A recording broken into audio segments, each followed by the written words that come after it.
Hey everyone, welcome back to the channel. Today, we're diving into a straightforward guide on how to withdraw Matic from Bitmart to Coinbase.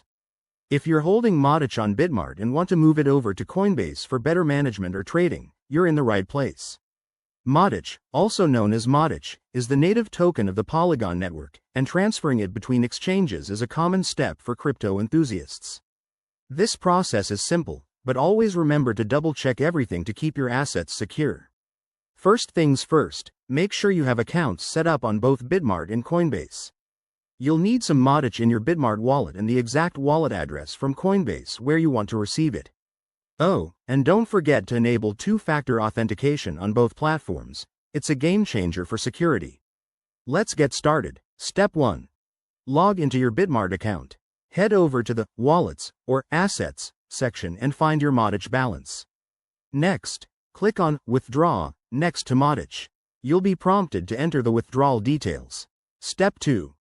In the withdrawal form, select the Matic network. It's crucial to choose the correct one, like Ethereum or Polygon, to match what's supported on Coinbase. Enter your Coinbase wallet address. Double-check this to avoid any mishaps. Then, specify the amount you want to withdraw, making sure it's above the minimum threshold, which is usually around 0.01 Matic plus network fees. Step 3. Review the transaction details, including fees. Withdrawal fees can vary, so keep an eye on that to avoid surprises. Once you're happy, confirm the withdrawal. You'll get a confirmation email or notification. After that, sit tight.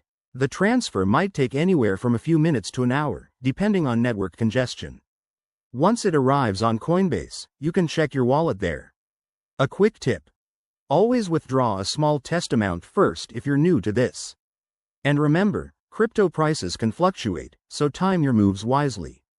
If you found this guide helpful, give it a thumbs up and subscribe for more crypto tutorials. Thanks for watching, and I'll see you in the next video.